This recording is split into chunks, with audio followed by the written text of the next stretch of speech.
Hello friends, welcome to real life story. और आज की कहानी है भाभी का स्वागत। अगर आपको स्टोरी अच्छी लगे तो कमेंट सेक्शन में ज़रूर अपने सुझाव बताइएगा और वीडियो अच्छा लगे तो लाइक ज़रूर कर दीजिएगा। विनी के भाई राहुल की आज शादी है और वह अपने भाई की सारी शादी की तैयारियां देख रही है और दौड़ दौड़ कर सारा काम संभाल रही है। कभी साज सजावट देखने जाती तो कभी हलवाइयों को, बीच बीच में अपने आए हुए मेहमानों को भी पूछ रही थी। विनी के पैर में तो जैसे पंख लग गए थे। चलते चलते थक गई लेकिन चैन की सांस नहीं ले रही थी। विनी के पापा ने तो उससे कई बार कहा था कि बेटी थोड़ी देर आराम भी कर लो, मैं हूं ना, मैं संभाल लूँगा। पर विनी नहीं मान रही थी क्योंकि शादी में अभी 3 दिन ही बाकी हैं और विनी के पापा को डर लग रहा था कितनी दौड़ भाग में कहीं वह बीमार ना पड़ जाए। पर विनी ने अपने पापा को कहा कि पापा, मेरे भाई की शादी है, मैं काम नहीं करूँगी तो कौन करेगा, और अभी तो मुझे मेरी आने वाली भाभी का भी तो स्वागत करना है। और ऐसा कहकर विनी वापस से शादी के कामों में लग गई। विनी के पापा ने कहा, ठीक है बेटा, जैसी तेरी मर्जी वैसे काम कर, मैं अब तुझे कुछ नहीं बोलूँगा। हंसते हुए विनी के पापा घर के बाहर के काम संभालने चले गए। 3 दिन बाद शादी थी, इसलिए धीरे धीरे सारे मेहमान आने लगे थे। घर में अकेली एक विनी ही थी जो सबका ध्यान रख रही थी। घर में इतनी रौनक आज 8 सालों पहले थी जब विनी की शादी हो रही थी। उस समय विनी की मम्मी शादी की सारी तैयारियां कर रही थी और आज विनी अकेली थी जो अपने भाई की शादी की तैयारियों में लगी हुई थी। विनी की शादी के 3 साल बाद ही उसके पति की बाइक एक्सीडेंट में मृत्यु हो गई थी और ससुराल वालों ने उसे मायके भेज दिया था क्योंकि वे लोग उसका खर्च उठाने में असमर्थ थे। बेचारी विनी की ज़िंदगी की शुरुआत होने से पहले ही ख़त्म हो गई थी और उसके मम्मी पापा उसकी दूसरी शादी भी करवाना चाहते थे, पर विनी ही नहीं मानी और विनी के पापा ने उससे ज़बरदस्ती नहीं की और विनी की आगे की ज़िंदगी का फैसला विनी के ऊपर ही छोड़ दिया गया। विनी का भाई उस समय 12वीं कक्षा में पढ़ रहा था और जैसे जैसे उसका भाई समझदार हो रहा था वैसे वैसे वह अपनी दीदी की ज़िंदगी के बारे में जान रहा था।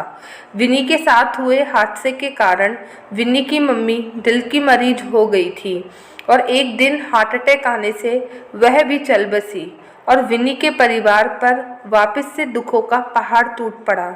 बड़ी मुश्किल से विनी ने खुद को संभाला और माँ के जाने के बाद अपने पापा और अपने भैया का पूरा ध्यान रखती। छोटे भाई के लिए तो वह उसकी मम्मी ही बन गई थी। बहुत ही अटैच थी वो अपने छोटे भाई से। विनी के भाई राहुल की शादी वह बिना रुके बिना थके सारे काम लगातार किए जा रही थी और आज शादी का दिन भी आ गया और आज उनका घर पूरे मेहमानों से भरा हुआ था। सब लोग बारात में शामिल होने के लिए तैयार होकर आ चुके थे। विनी भी नई बनारसी साड़ी पहनकर बारात में जाने के लिए तैयार हो गई, पर घर में आए कुछ रिश्तेदार महिलाओं ने आपस में कानाफूसियों को शुरू कर दी और विनी ने जब उनको ऐसे आपस में बात करते हुए देखा तो उनसे पूछा, क्या हुआ? आप सब लोग क्या बातें कर रहे हैं? आप लोग कुछ कहना चाहते हैं क्या?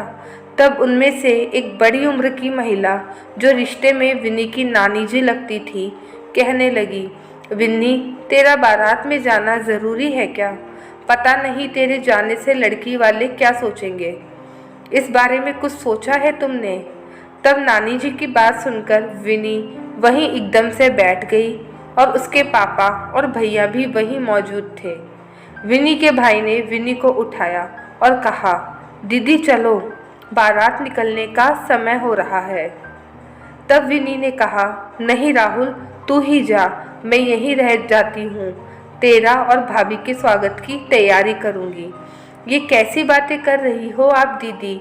आप इन लोगों की बातों में मत आओ। आप मेरी बड़ी बहन के साथ मेरी माँ समान हो। मम्मी के जाने के बाद आपने ही मेरा पूरा ध्यान रखा। अगर आप नहीं होती तो शायद मैं भी आज नहीं होता। आपको देखकर ही मेरा विश्वास और मनोबल बढ़ता है।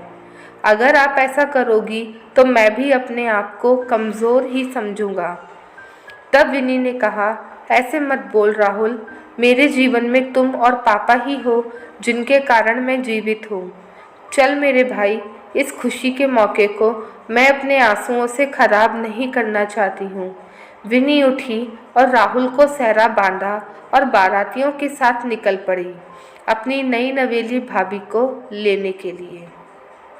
दोस्तों, आप अपने सुझाव इस कहानी को लेकर कमेंट सेक्शन में ज़रूर दीजिएगा और कहानी अच्छी लगे तो वीडियो को लाइक करना मत भूलिएगा।